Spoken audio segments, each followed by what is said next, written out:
यह कहानी एक मासूम लड़के की है जिसके जीवन में अपार दुख होते हैं। जिस समय कोई लड़का सुबह सुबह अपने गुरुजनों के पांव स्पर्श करके स्कूल जाता है और स्कूल से आने के बाद अपने दोस्तों के साथ खेलने में व्यस्त हो जाता है, वहीं दूसरी तरफ समीर का हर दिन मात्र 2 वक्त की रोटी की आपूर्ति में ही बीत जाता है। माँ बाप का प्यार, सपना और शौक, क्या ये भी कोई चीज होती है? ये कोई समीर से जाके पूछे। भगवान ने भी इसके साथ गजब का न्याय किया है। समीर एक 17 साल का छोटा लड़का है जिसे जिंदगी ने उम्र से बहुत पहले ही जिंदगी से लड़ना सिखा दिया था।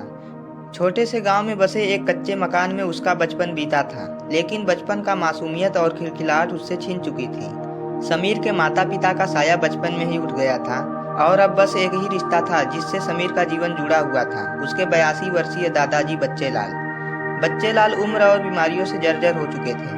उनके हाथों की झुर्रियां और थकी हुई आंखें उनके संघर्षों की कहानी को बयां करती थी। अब समीर का सिर्फ एक ही मकसद था, अपने दादाजी का ख्याल रखना और उनके साथ रहते हुए उनकी जरूरतें पूरी करना।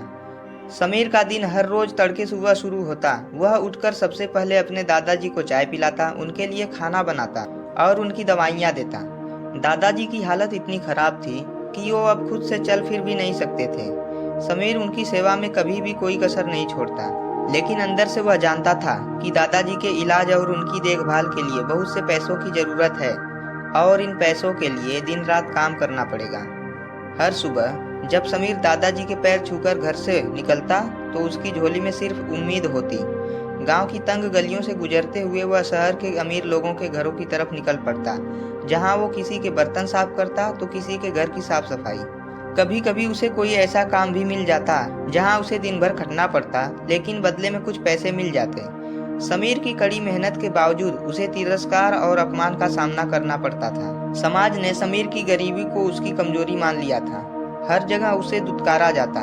एक दिन समीर एक अमीर आदमी के घर काम करने गया। उसने उम्मीद की थी कि शायद यहाँ उसे कुछ अच्छा काम मिल जाएगा। काम करते समय जैसे ही उसने पानी मांगा, घर की मालकिन ने उसे घृणा से देखते हुए कहा, तू यहाँ सिर्फ काम करने आया है, पानी पीने नहीं। समीर का दिल अंदर से टूट गया, लेकिन उसने कुछ नहीं कहा। उसने चुपचाप अपना काम खत्म किया और वहाँ से चला गया। समाज की कठोरता और इस तरह के अपमानों के बीच भी समीर की आंखों में हमेशा एक छवि रहती, दादाजी की थकी हुई आंखें और उनका कमजोर शरीर। वह जानता था कि अगर वह कमजोर पड़ गया तो दादाजी का क्या होगा। उसकी हिम्मत टूट नहीं सकती थी, भले ही परिस्थितियां कितनी ही बुरी क्यों न हो। रास्ते में जब वह घर लौट रहा था, कुछ बच्चे उसका पीछा करने लगे और उसका मजाक उड़ाने लगे।